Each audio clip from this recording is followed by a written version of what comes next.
Please join me in welcoming Jean Briese. Thank you. Thank you so much. All right, can everybody hear me? I'm Jean Briese. I am so excited to be with you today. I've been looking forward to joining all of you for months. It seems like it was months ago when Robin, give me a shirtless fireman, Bussy, called me up on the phone and we started talking about your organization. And we just clicked right away. I mean, what's not to love about Robin, right? And then a few weeks later, I had the pleasure of having lunch with Sandy Alexander. And we discovered that we are like soul sisters. And we discovered that my personal mission statement, the mission statement for my organization, very much aligns with the mission statement that you all have. And so, again, been looking forward to joining you all for months. I absolutely love your mission statement. Good friends, good times, good works. I mean, what can get better than that? And I am with a lot of organizations in what I do. And I gotta tell you, I have never been with an organization that exudes their mission the way that you all do. I was with you, fortunate enough to be with you last night. Thank you for inviting me to be with you last night. And really, good friends, I could see it in the room. I could feel it. There's an energy that you all ladies have. Good works, amazing. We saw it today in all the good works that you're doing. And good times. Boy, did you guys have fun or what? I was getting a little jealous listening to all those gifts. So I thought it might be fun to revisit some of the ones that I liked the best. Some of the things that were a little fun from last night while you were having a good time. One of my favorite comments, do I look like an extra small?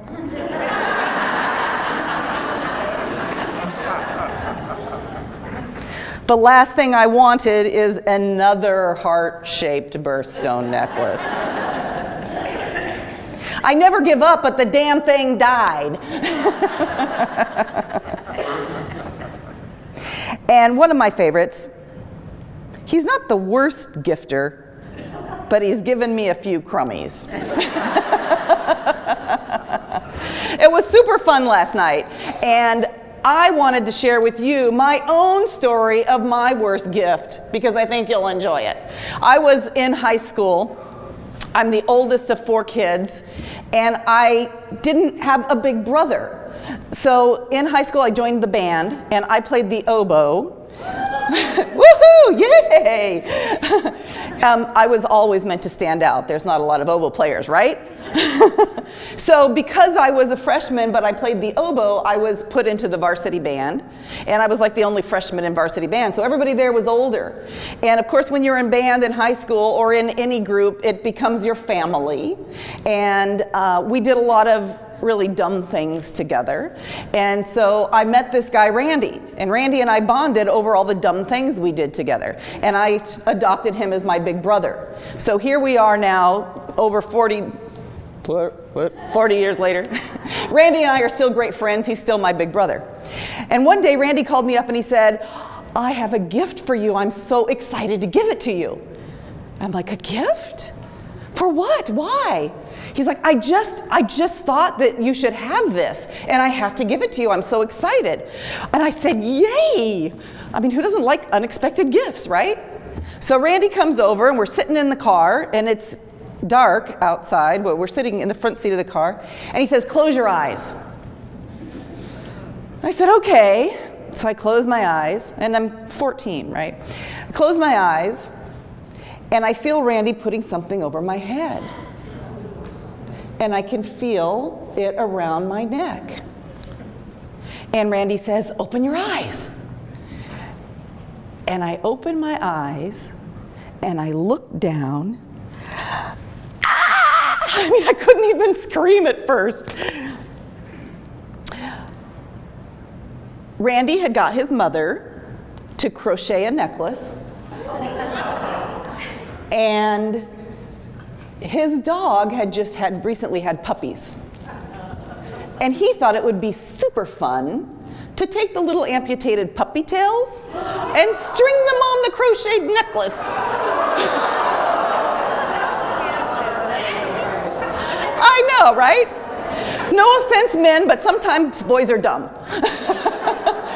So I look down and I see this wonderful gift of amputated puppy tails lying on my chest, and I am like screaming and like moving and trying to get out of the car, and I think to this day that Randy suffers from post-traumatic stress disorder. I was not a gracious, what did you guys call it, gracious receiver? I was not. But that's my story. I wanted to share that all with you. So.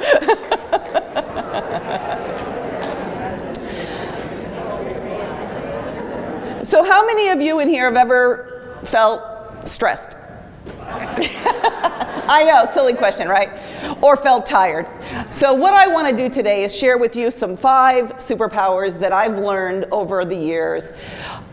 They are simple, but please don't mistake simple for easy. Okay? I'm going to share these ones with you.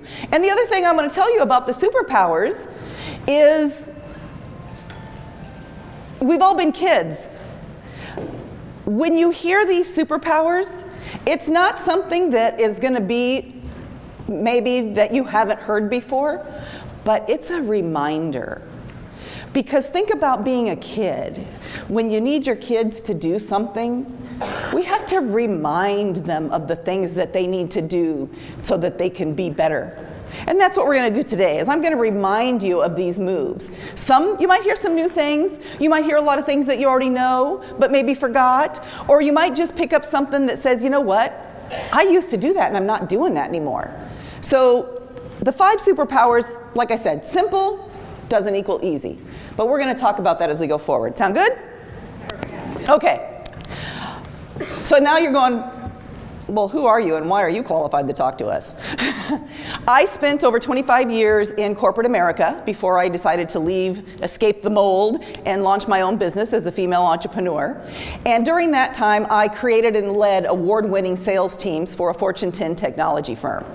And I know a lot of you in the room will be able to relate when I say that the first job that I interviewed for in a leadership role in the technology field, the interview was going really great, and at the end of the interview they leaned in and they said, "We're just not sure a woman can do this job."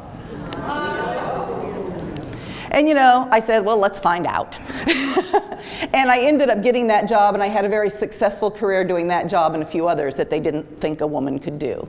So a lot of the superpowers I've learned come from leading these award-winning teams. I've taken teams to do things that people thought were impossible. And what I learned about that is it's really not about leading the team as much as it is helping every individual be their best self. And when everybody's their best self, the team can't help but do things that are impossible. And so those are the things that I'm going to share with you today. The other thing that I want to tell you about myself is I founded here in Phoenix a nonprofit organization that supports law enforcement families. My husband is a detective here in the city of Phoenix, and so that's something that's near and dear to my heart, and you'll see why I'm telling you that later, because it ties in with what we're going to talk about. But probably the most interesting thing about me happened when I was 15 years old. I am a desert baby, right here, born right here in the Sonoran Desert of Arizona. And when I was 15, we lived in the Maryvale area. I know we got some Arizona folks. Everybody know Maryvale? Anybody from Maryvale? Okay. So I lived in the Maryvale area. It was a little safer area back then. It was like the up-and-coming suburb. My parents were divorced, and I told you that I'm the oldest of 4. I was 15, my sister's 12, my brothers were 10 and 5. And it was a couple of weeks before Christmas. And my mom decided she was going to go out on a date. And as her and her date were leaving, they turned and waved at us and they said, "We'll see you in about 3 days." And we all laughed, and she left. And as you probably have already figured out, night came and morning came, and Mom had not come home. So we went through the day, and day 2 came and went, and Mom didn't come home. And day 3 came, and I thought, oh my gosh, I thought she was kidding, but yay, Mom's coming home today. And day 3 came and went, and Mom didn't come home. And then day 4 came, and day 5 came. And at this point, we kind of started to run out of food. And being the oldest, I felt it was my responsibility to do something. So, everybody here knows Mr. Rogers? Okay. Mr. Rogers has a video that is always brought out whenever you see something catastrophic happen, where he talks about his mother and when he was a little boy. And when he was a little boy and he would see some disturbing thing that happened on the TV, something bad or something catastrophic, his mother would tell him, look for the helpers. There's always helpers. And so I thought, I have to call helpers. And so we didn't have a phone. I walked down to the 7-Eleven and I put a quarter in a payphone, remember those? And I called for help. So now it's about a week before Christmas.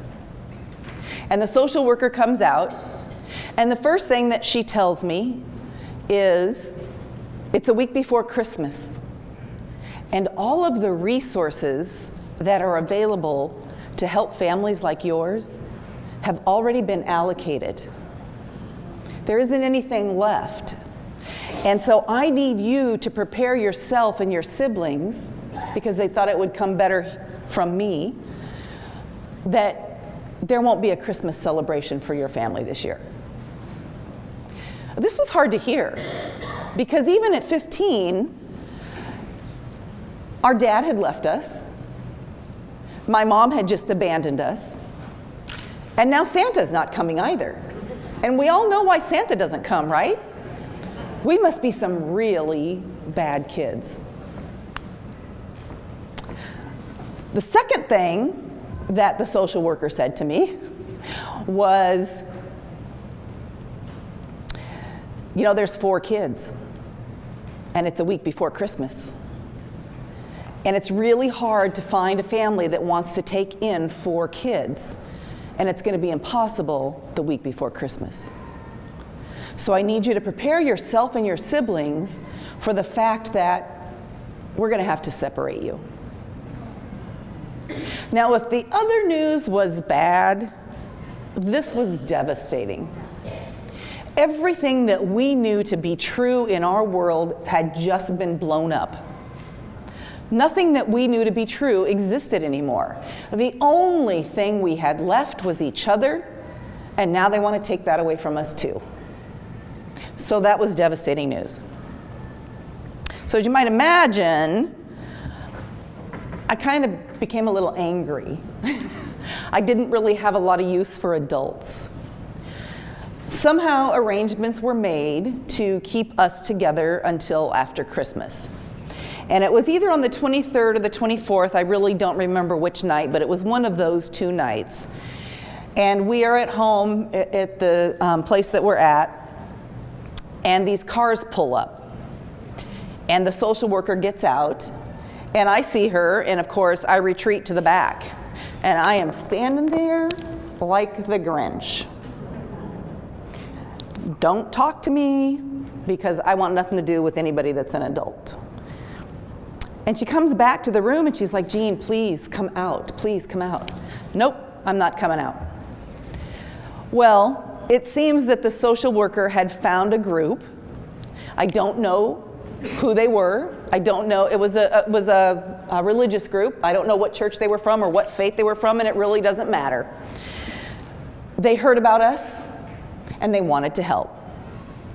And so these cars pulled up to the house and they started to unload the car and bring in gifts. They brought gifts for my siblings and I. They brought food for my siblings and I. They brought unconditional love, which we didn't even know existed. And they brought the greatest gift that you can have, the gift that none of us can live without. They brought hope. They brought hope that Christmas. And I'm still back there in the room like this, like the Grinch. And the gal's begging me, please, please come out and say thank you. And I refused. I was an arrogant, teenage, angry kid, and I wasn't going to talk to any adult, and I'm sticking to my guns. Because you see, when you are in the middle of the struggle, and we've all have struggles in our lives, when you are in the middle of the struggle, all of your energy and all of your resources are being used up just to keep breathing, just to keep existing. You don't have any energy or resources for the niceties, for being gracious, for being a gracious receiver. You're just trying to stay alive. So I was still pretty angry. But standing there like the Grinch, I have to tell you this. I can look back on my entire life to that moment and tell you that my life changed that day. Like the Grinch, my heart grew 10 times that day. I made a decision right there in that moment, even though my exterior was giving off the anger, I was touched. And I made a decision right there in that moment that I was going to live a good life and I was going to be a helper. And I've never looked back. I've never looked back. So, why do I share this story with you all? Well, first of all, you're helpers. I want you to know that every kindness that you do, every gift that you share. I loved the gal last night whose gift was the smile, because it doesn't have to be a great big gift. Sometimes it's a small gift. Every act of kindness that you do can change a life, because those people changed my life with their simple act of kindness. So that's one reason. I want you to know that everything that you're doing is important, and it matters, and it counts. No matter how rude the receivers might be, no matter how ingracious, those people that brought those gifts never got a thank you from me. They never got to see my face. I'm sure they wanted to see my face. My husband and I, ever since then, God bless my husband, at 19 years old, he started going with me he would dress up like Santa, and we would go to the poorest places, and we would find somebody who had nothing like I had been in, and we would bring gifts. But my husband wants to see that person. He wants to know who that gift is going to. Those people never got to see my face. And I don't need to see it, because I know it can change lives even if you don't get to see their faces. Those people never got to see that because of their act of kindness, I was going to go on and become a leader at a Fortune 10 technology firm. They never got to see that I was going to found an organization that supports law enforcement families. They never got to see that I was going to found my own organization to help people all around the world be their best versions of themselves and do the things that they want to do. So I want to just encourage you that everything you're doing is important, and just keep being kind every day. Find a way to be kind. So that's my background. That's why I'm qualified to talk to you. So before I get into the superpowers, now we'll move on to that. Everybody's got these papers on your chair, or maybe they're under your chair at this point. If you'll pull them out. I'd like to start off with something I call a little fun with self-evaluation. And if you'll take out a pen, we're going to just take a minute and fill this out. The information that you write on here is going to do two things. If you put your email address on there, I am going to email you a copy of this presentation when we're all done. You'll get that from me in the next 24 to 48 hours.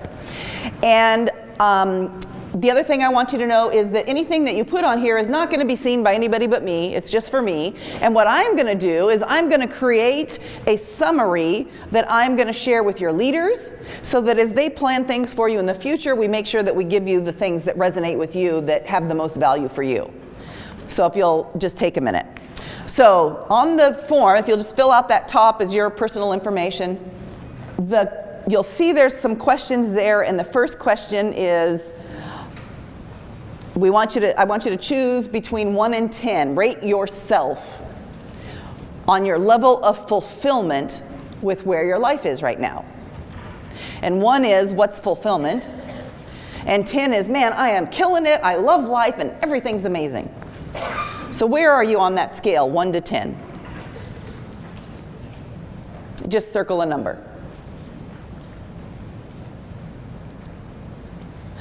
Number 2, rate yourself on your level of confidence that you will expand your freedom in the next 12 months. Again, 1, 10. I'm very confident. 1, yeah, what's freedom?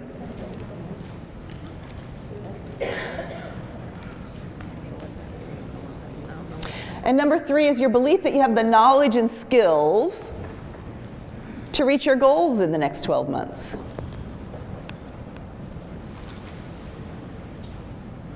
I have 3 goals for the rest of our time together today, and the first one is to give you some inspiration, and that is those 5 superpowers I'm going to share with you. I hope to give you some inspiration in those. I'm going to give you some information, and that is, here's the thing.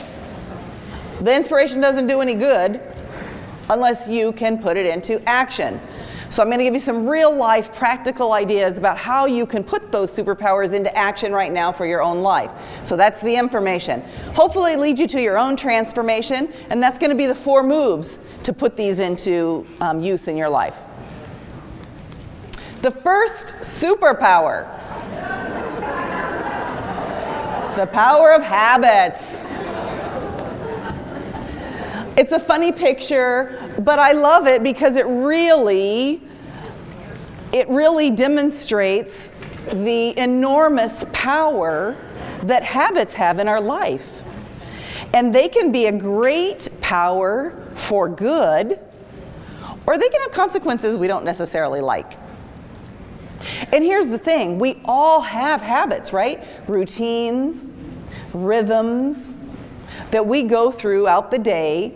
And I would say to you that our habits are the fabric that stitch our life together. It's those habits that make that up. The thing is, I like to study extraordinary people and what separates them from us. And one of the things that I've learned is the biggest difference between those who do anything extraordinary, whether it is in business, whether it's in the arts, whether it's in sports, the biggest difference is their habits. They have better habits than we do. And so this is a picture of Michael Phelps, Arizona boy. And Michael Phelps is the most decorated Olympic athlete. He credits his Olympic success to his habits. And you can Google this, and you can find out that Jean didn't make this up. And you will find when you Google it that the habits that he credits with his success were surprising to me, because I thought he was going to say something like, I swim for 6 hours every day. And I'm sure that he does. But those are not the habits that he credits with his success. And the 2 that I want to share with you that I find fascinating that we can all start to put to practice in our own life are, he's banished the words, I can't. He has banished the words I can't from his language. I was laughing yesterday. I saw my daughter's school sent their new logo that they're going to have pasted in all the schoolrooms, and it said, we don't say I can't, we say I can't yet. And I'm like, no, we just say I can. Banish the words I can't. That's great. That's a great thing to do in your own personal life. If you are in business, one of the ways that you can put this into play, again, the Arizona Diamondbacks, you guys are going to the Diamondbacks. I had the opportunity to do some work with the Arizona Diamondbacks, and they have this amazing policy. It's called FAWTSY, F-A-W-T-S-Y, FAWTSY. And it stands for Find a Way to Say Yes. That is a great business habit of how you can banish I can't from your vocabulary. So if you go to the Diamondbacks game and you've purchased, and everybody in the Diamondbacks, this is just a part of their culture. Everybody from the custodian sweeping the floor to the CEO, this is a part of the culture for everybody. That's their motto, find a way to say yes, FOTSI. So if you go to a Diamondbacks game and you purchase a ticket up in the nosebleed seats, and you see empty seats down here below, and you want to go sit there, the ushers are trained not to say no, not to say you can't, to find a way to say yes. And so what that looks like is they will say, you know what? Those tickets are reserved for somebody who bought those seats, and it's still early in the game, but why don't you come back in the 6th or 7th inning, into the 6th, top of the 7th, and if those seats are still available, we will absolutely let you go sit there. So they find a way to say yes and still protect the integrity of the company and those seats for somebody who purchased them. I've used this in my own business, and it's been amazing. When I first left the corporate world, I was in technology. And now I'm a speaker, and I'm talking to this healthcare company, and they're like, do you offer continuing education credits? And I'm like, thinking, I don't even know what those are. And so I didn't say no. I didn't say I can't. I said, let me do some research and I'll get back to you. And I Googled it right away, went to my friend Google, and found out it took me about 10 minutes to fill out a synopsis of what I talk about, so I could call them back and say, yes, I do offer continuing education credits. Banish I can't, find a way to say yes. You can apply this in your personal life, you can apply this in your business life, you can apply this in your faith. The other habit that Michael Phelps talks about, which is very, very powerful, is he practices envisioning himself succeeding. And I'm not a neuroscience brain expert, but those who are tell us that the brain cannot tell the difference between those things that you envision and those things that are really happening. So there is great power in envisioning success, imagining success.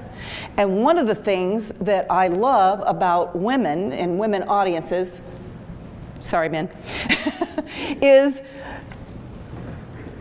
we have been given different gifts than men.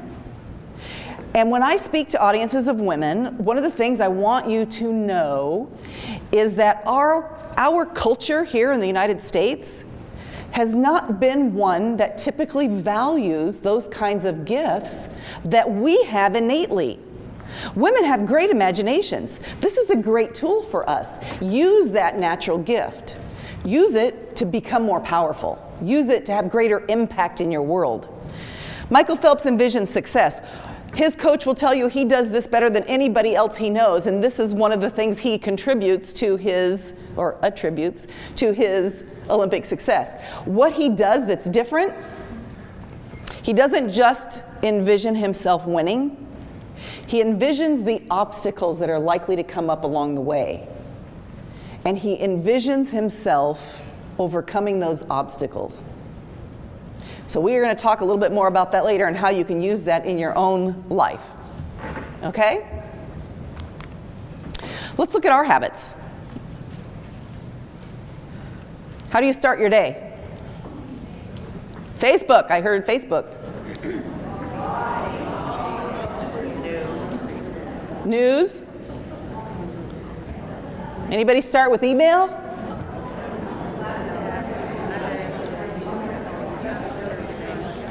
So here's the thing. A lot of us do start with social media. Maybe we start with email. Maybe we start with the news. What happens when you start your day that way?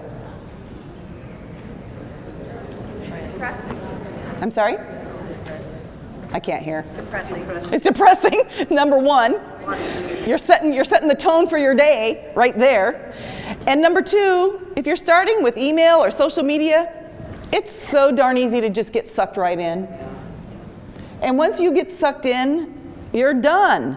You can sit there for hours. And even, in the business world, people would come in and they'll sit down and they'll go into their email and you're done. Because that's reactive. And social media is reactive. And even the news, we're being reactive.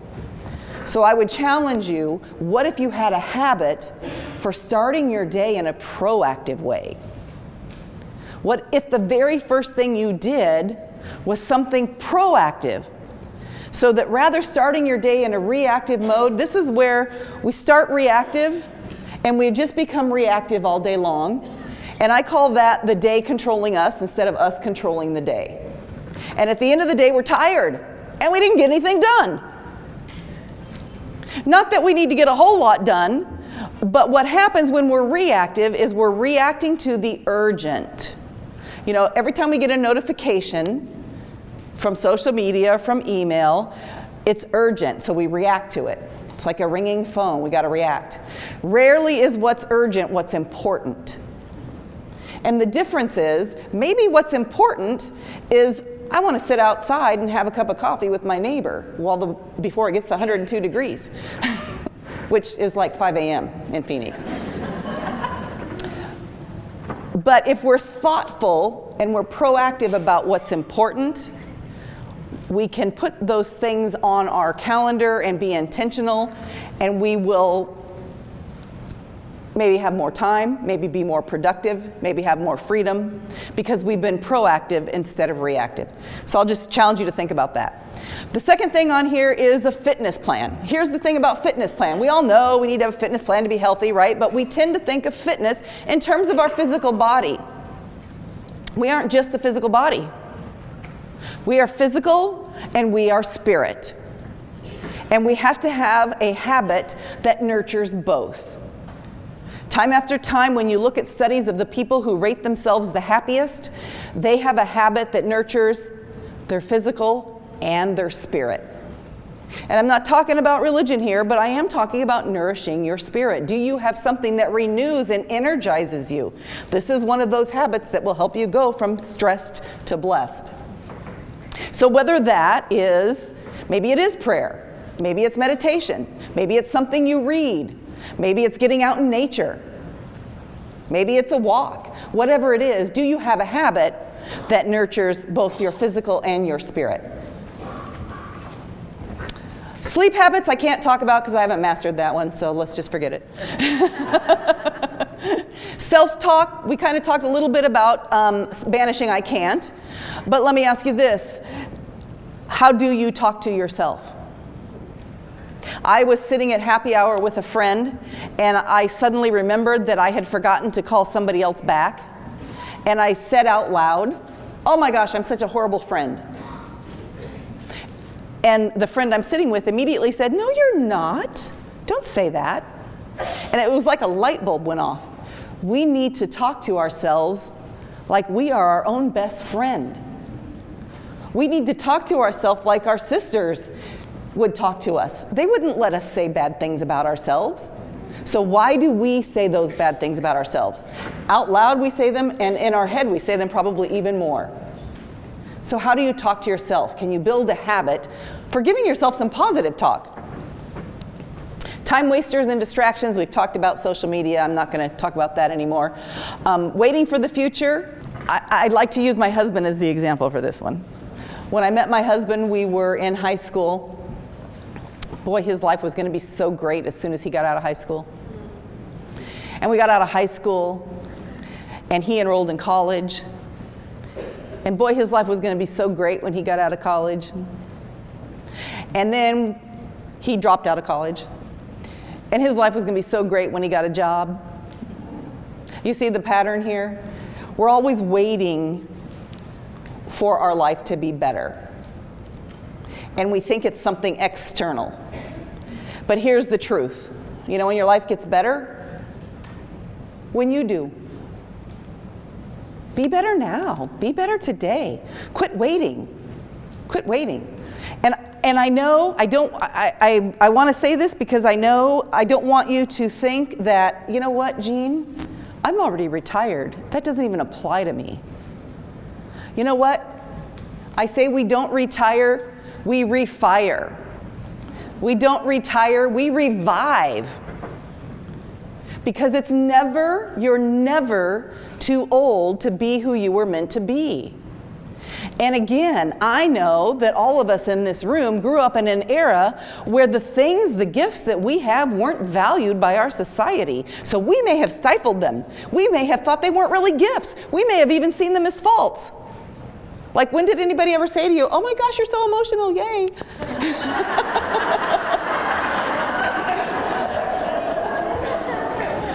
We weren't created with our emotions. That's not a mistake. That's not a fault. There is power in our emotions. It moves us. It inspires us to action. Embrace those gifts that you have and give yourself permission to be authentically yourself and to use those gifts. And maybe you've got a little calling in there. Maybe there's something that's always been in your voice. Before I left the corporate world, I had this little voice in my head going, "Jean, there's more. There's more." And at the time, I'm like, I can't do more. I'm too busy. I'm swirling in this tornado of busyness. But I believe I was meant to be right here where I am. I was meant to share my message and my gifts with a greater audience than just that corporate world. And so that voice was always nagging me. And there will be naysayers. So, people said to me, my own daughter, who's a financial planner, "Mom, you're a few years from retirement. Why would you leave and start your own business?" Because when you're called to be who you're meant to be, you gotta go do it. So, don't wait for the future. If there's a little voice in your head, do it now. Okay, growth mindset. This one is hugely, hugely important. Why? Because everything is either growing or dying. A plant is growing or dying. A business is growing or dying. A relationship, a marriage is either growing or dying. And I don't know anything about Toys R Us and their business model, but I would submit to you that the reason that they are out of business is because they didn't have a growth mindset. Because the reality is, there's still 1 billion kids on this planet, and there's still 1 billion parents or more, and we're buying toys for these kids. So if Toys R Us is out of business, it's because they kept trying to do things the way they've always done it. And if you keep trying to do things the way you've always done it, you do not have a growth mindset. And if you don't grow, at the very best, you will get outgrown.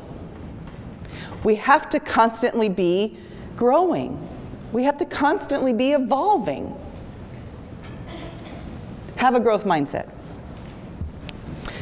And then the last two here, I'm just going to mention, how do you help others? How do you spend your money? I don't even think we need to talk about with this audience because we just saw that on the screen with the heroes. So kudos to all of you. Thank you for what you do to help others. Okay, so here's how we put it into action. You have a note sheet in front of you. And I'm going to challenge you. Again, our minds automatically have a negativity bias because that's how we've survived. It's a survival thing. So when we look at things, we automatically see what's wrong. We see what's missing. We see what could be better. So let's start with the positive. Let's be intentional about being positive. We're talking about self-talk. What's your best habit? What's a habit that you need to change? And the last question, when was the last time you implemented a life-changing habit for the good? Superpower number 2, the power of purpose. Here's the thing about purpose. I was flying back from another speaking engagement, and I was reading a Forbes article, and it talked about the number 1 trait that recruiters are looking for when they want to hire a CEO. Number 1 trait is purpose. Why is purpose so important? Because when you have purpose, you can inspire others. When you know your purpose, people want to follow you. They want to be around you. So purpose is hugely important. Do you know your purpose? And here's the thing. There are over 7 billion people in this world. There is no one that has the same gifts that you do. The same gifts, the same skills, the same experience, the same knowledge. There's no one else that has that. You are unique. And when you use those gifts with your skills and your experience and your knowledge for your purpose, that is when the magic happens. That is when you become unstoppable. That is when you start to do things that other people think are impossible. So, how do you know your gifts? Do you know your gifts? If you don't, and again, as a culture, we are a culture of doers. We never stop to figure out who we are. That's just not our American way. We do. We go to school, and we do. And as soon as we do, we get a job. And as soon as we get a job, we get stuff. And as soon as we get stuff, we got to get more stuff for the stuff. You know, we get a car. Now we got to have insurance. Now we got to have gas. So we just keep doing. And then you find yourself, like many of my clients, who have been doing for so many years, and they don't feel fulfilled. And they feel tired all the time. And they feel stressed because they're still trying to do, because they never took the time to figure out who they are and what their purpose is. And that doesn't mean necessarily that your purpose has to do with your career choice, but it does mean that you have to be working in your purpose. When you are working in your purpose, everything flows so much easier. I use an example, and it's a really bad example, but I think it still illustrates the point. My daughter had this old blow dryer. She's like 38, and I think she's had this blow dryer since she was 16. And she would never blow dry her hair. She always wore in a pony, and I was like, why don't you blow dry your hair? She's like, it just takes so long. My hair's so thick. Well, we were at a cabin over the weekend, and I forgot my blow dryer, so I had to use hers. And I picked up her blow dryer, and I'm like, oh my gosh, this thing does not work. It has been overused. I mean, literally, I gave up, and I said, I'm not even going to mess with it. For years, she was trying to blow dry her hair with this blow dryer that just didn't work. I bought her a new blow dryer. Wow, I can dry my hair in 10 minutes. She does her hair. That's what it's like when you're working in your purpose. It's the difference between working but not getting anything done. It's very slow, and it's taken me an hour and a half, versus, man, this is working, and it's working on all cylinders, and I'm done in 10 minutes. That's what it's like when you're working in your purpose. And how do you work in your purpose? You start with understanding your gifts. And if you don't know what your gifts are, look to where you are passionate. The things that you are passionate about are the things where your gifts are. And those are usually things that have been with you your whole entire life. If you look back at me when I was 10 years old, I was organizing all the kids in the street. What do you want to do? You want to be an actress? Okay, let's have a play. Oh, you want to be Miss America? Let's have Miss 35th Street contest. You know, the things that you're passionate about, the gifts that you were created with, and that's the secret. You already have those gifts. You were created with those gifts. And they can't work for you or anybody else if you don't share them. So know those gifts. Spend some time figuring out what they are. Look to what you're passionate about, and then find a way to share them. So, how do we put this into action? One of the things that I like to do is to tell folks to send an email out and send it to 5 to 7 people and ask them to tell you, give me my top 3 strengths and tell me one thing I could do better. So I would write that down as your action item. Send out an email to 5 to 7 people. What are my top 3 strengths, and what's something I could do better? The amateur move is to look at what you could do better and go, oh, I got to put a plan to get better at that. But you don't. I just want you to know the things that you could be better at, because if you don't have awareness, you could be vulnerable. So have an awareness about it. But once again, we are a culture that likes the spectacular. So pick one of your strengths and become amazing at it.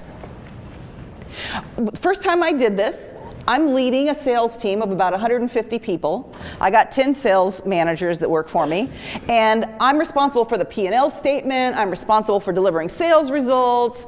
I'm responsible for all of the training. All of that, the buck stopped with me. And I send this out, and what comes back is my top strength.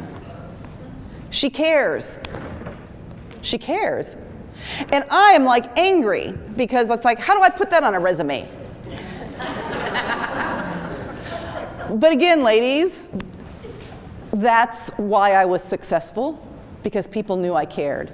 And they knew that I cared about them, and they knew I cared about their being successful, and that's what made the difference. That was the magic. That's not something necessarily that our society is going to value. We don't put that on our resume, but that was the secret. So whatever comes back, don't discount it in your mind. That's your gift, and take it and become amazing at it. All right, everybody got it? What you want written down? Superpower number 3, the power of your beliefs. We've all seen this before. Some people see 2 faces, some people see a vase, some people see a table. Here's the thing, are all of those things true? Yeah, they are all true. So here's what I'll say about truth, and here's what I would say about beliefs. A belief is a conclusion that you have come to based off of a set of experiences, or based off of something somebody's told you. You know, a lot of times our families tell us things about us growing up that we believe to be true.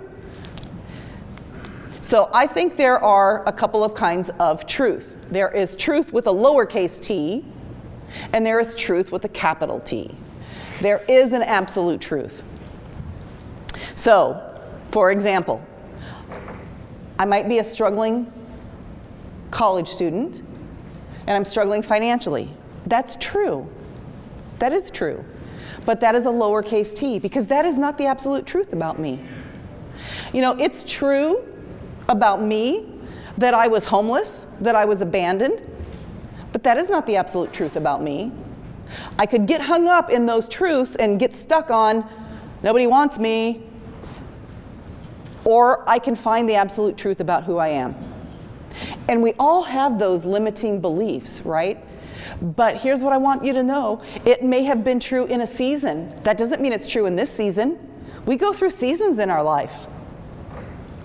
And by the way, with purpose, I don't think we have just one purpose. I think we might go through seasons in our life and we have a different purpose in a new season in our life. That's why we refire instead of retire. So, what are the limiting beliefs that you have? Let's look at some of them. I can't. We've already talked about that. What if I fail? A lot of times we don't move forward because we're thinking, what if I fail? I couldn't do that. That's not the way we do it. Well, we just talked about Toys R Us. 4 words of doom. 4 words of doom, if you ever hear this. I already know that. I shouldn't get my hopes up. It won't make a difference. And my favorite one, I'm not fill in the blank. I'm not smart enough. I'm not educated enough. I'm not thin enough. We all have them. We all have these. For me, it was I'm not educated enough. You know, when my mom left, I was in high school. I finished high school, but I didn't go on to college. I didn't have that opportunity. And so I go up in the corporate ladder and I keep rising, and everybody that I'm working with has a college degree. And literally, for years, I didn't move out into owning my own business because I believed I wasn't educated enough. Do you know that since I founded my own business and I've started speaking, nobody has ever asked me what my education is when they hire me to speak? That was my own conclusion that I had come to, and that was not the absolute truth. You know what the absolute truth is? I have everything I need because I have my gifts to fulfill my purpose. I have everything I need. That's the absolute truth. So for each of these limiting beliefs, I would challenge you to what's the absolute truth. I would encourage you to start a truth wall. And I have a truth wall. This is not the same as an affirmation because these are absolute truths. And I find the absolute truth sometimes in other people, sometimes maybe in dreams or in a vision, sometimes in scripture, but find the absolute truth for anything that's limiting you. So how do you put this into action in your life? What's your one thing? When we go through those limiting beliefs. You know now what that one thing is that always comes to you. What's that one thing that's stopping you? So I would challenge you to write that down on your paper. And here's what I would ask you to do. Let's use that habit that Michael Phelps has of creating that vision. And how you do this is you envision yourself in that struggle. You envision yourself with that limiting belief. And you see it second person, so it's like it's happening like a movie. And then you invite the absolute truth in. And when you invite the absolute truth in, then you go into that vision yourself and see how the absolute truth changes that picture and how it changes things. When I envision myself saying, I'm not educated enough, and then I let in the absolute truth, I have everything I need, huge difference in what that picture looks like. So do that with your own limiting belief. And then for every limiting belief you have, get a truth wall. Put it up every day. I have a truth wall every day. I say it, I read it, I visualize it. Okay, superpower number 4, the power of people. Here's the thing about people. Some people are blessings, and some people are lessons.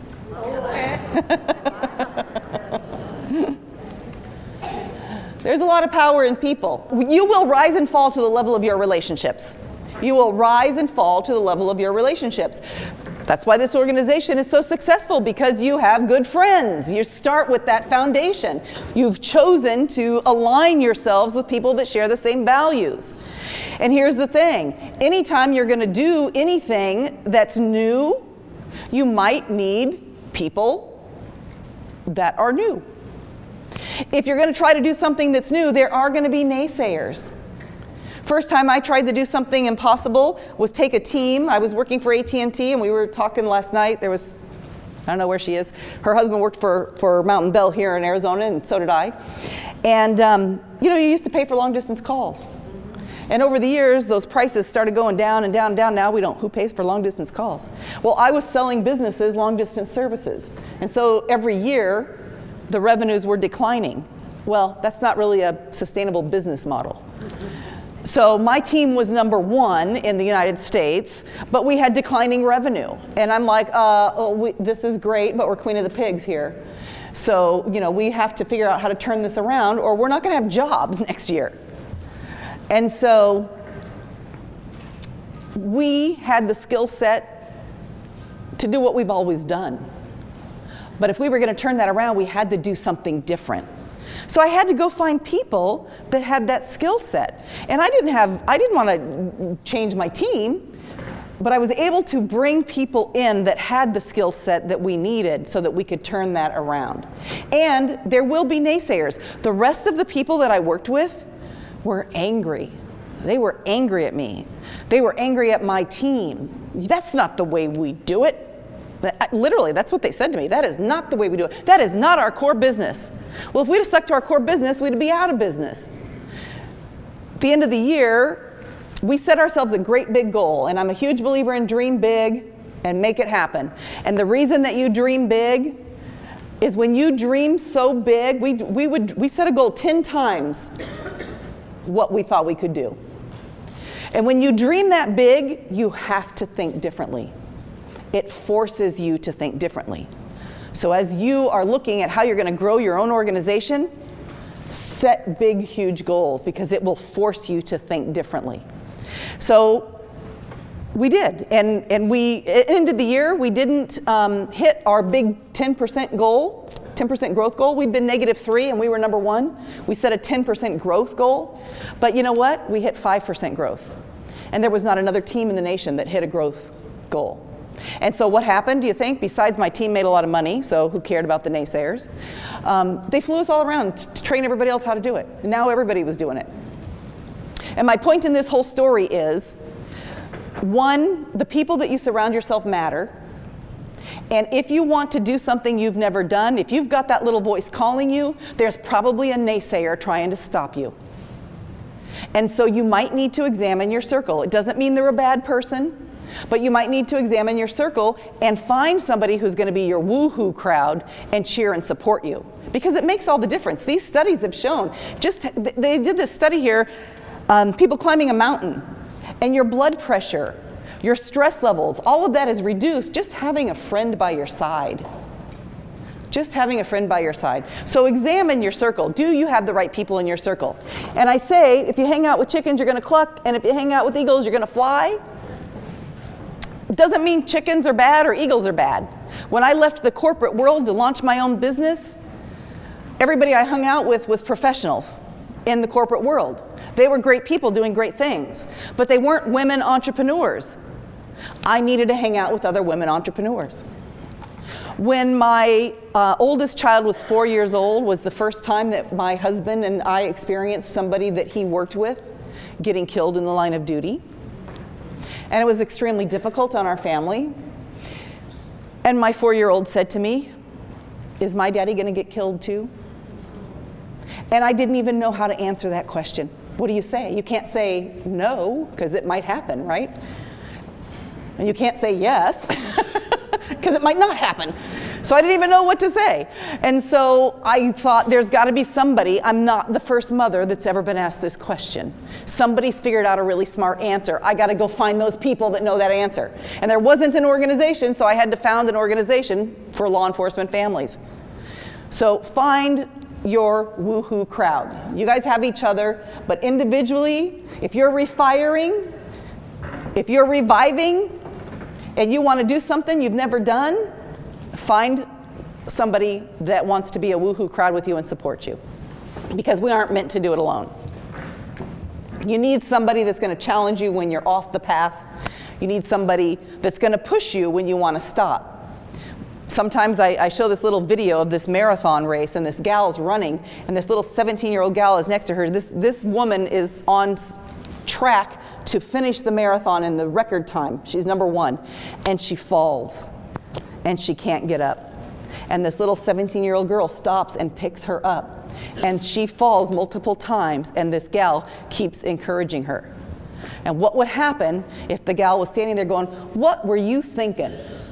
Why did you even enter this race? You should just be staying at home. Why would you even try to do that right now at your age?" Find somebody that's going to pick you up and encourage you. So here, who are you learning from? Luke had Yoda. Katniss had Haymitch. Daniel has Mr. Miyagi. Wonder Woman has General Antiope.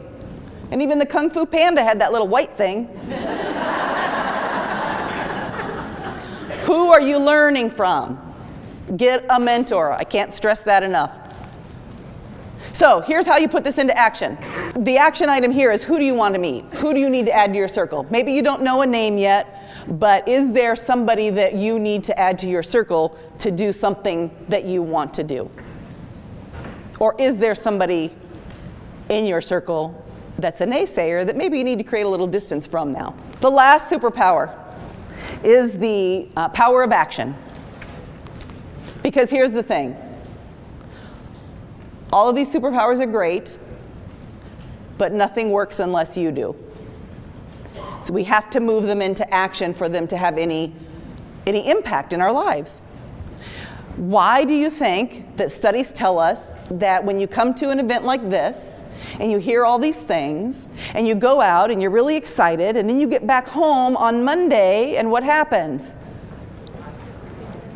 Go right back to the same things we've always done. We log into Facebook. 10% of people will take action. 10% of people will take something that they've heard and put it into action. So I'm going to challenge you to be the 10%. Why do we not take action? Fear. We don't take action because we fear. So one of the things about this that I like to tell you is I believe that one of the most important powers we have is the power of choice. You always, always, always have a choice. And many times when you feel stuck, it's because you've forgotten what your choices are. So if you feel stuck, I would encourage you to ask yourself, what are my choices? I used to live, well, I still live there. I used to work 50 miles away from where I lived. And it was an hour-and-a-half commute in rush hour traffic, and it could be 3 hours given the traffic.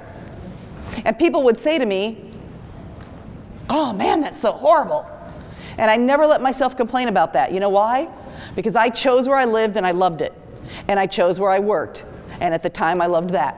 And it was my choice. I could choose to move somewhere else, or I could choose to work somewhere else. So always, always you have a choice. Sometimes the only choice you have is your attitude about it. I could choose to get stuck in thinking, I can't. Or I can choose to say I can and figure out who my woohoo crowd is that's going to help me get there. You always have a choice. The other thing is, here's the thing about failure. Give yourself permission to fail. This is how things happen. We were watching America's Got Talent. Some of you met my little intern. I don't know where she's at now. I brought her here with me, my 11-year-old granddaughter. We were watching America's Got Talent, and they had this gymnastics team come on, and they were from, I can't remember what country they were from, but they were not professionals. And they did this amazing routine. I think they got the golden buzzer. And the first thing that Allie said, as soon as they were done, is, I wonder how many fails that took. That's how things happen. That's how we get amazing. We fail. We take action, and we fail, and we learn, and we adjust. So I've always told my kids, the only failure is not learning. My daughter, when she grew up, she went into, my oldest daughter went into a sales career, and she'd call me up every day. I got this sales opportunity, and this is happening. What do I do?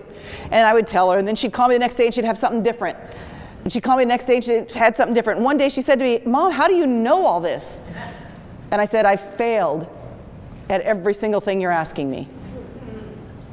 And I say the best thing about owning my own business is if I do something dumb, I never have to do it again.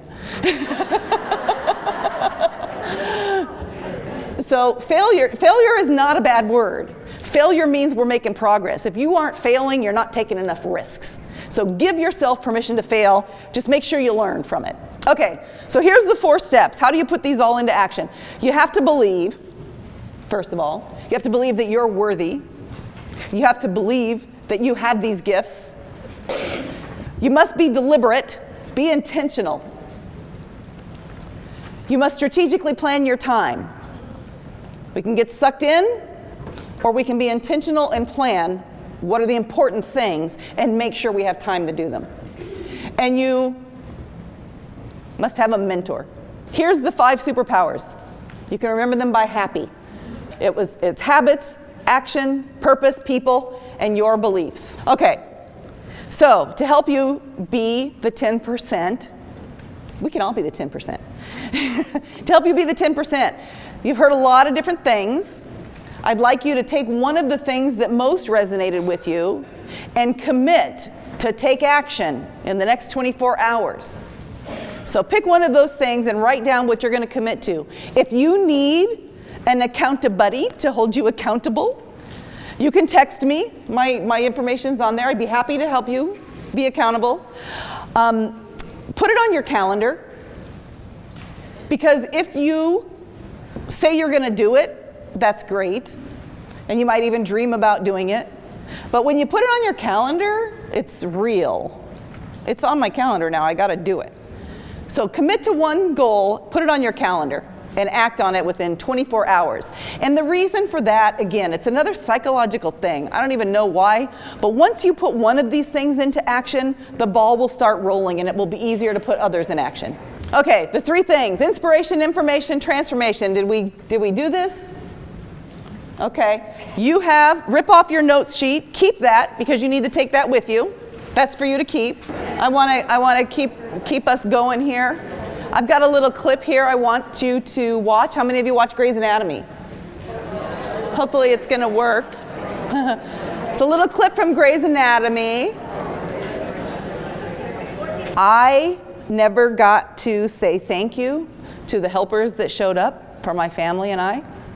And so You all are helpers. The only thing I can do is to pass that gratitude forward in the world. So I really want to say thank you to each and every one of you for the help and the good works that you're doing. I would invite you all to stand and give yourselves a standing ovation for the good works that you do. Seriously, I mean that.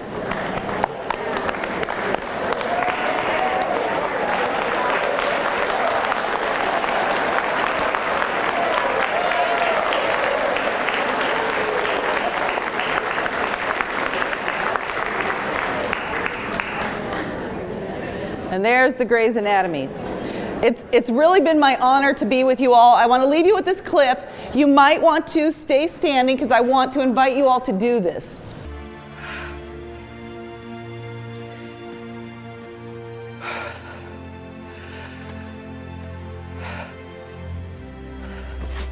Okay, I have everything set up. You will have all of your films, your favorite scrub nurse. What is happening? I'm being a superhero. Okay. There's a scientific study that shows that if you stand like this in superhero pose for just 5 minutes before a job interview or a big presentation or a really hard task, you will not only feel more confident, you will perform measurably better. Seriously? Seriously.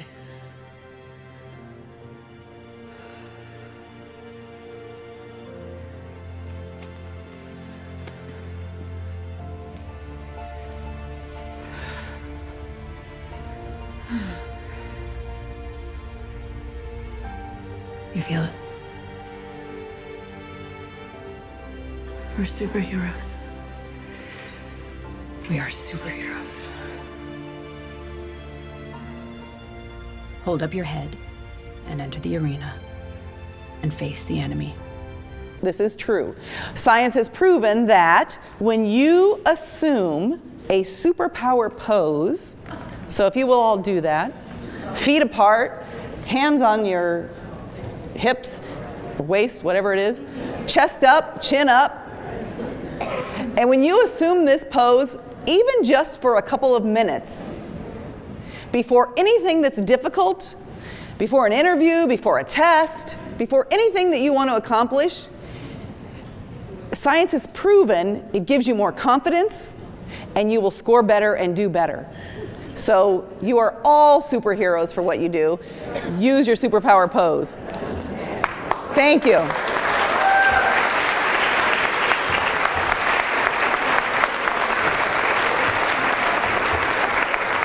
Thank you so Thank very much. you.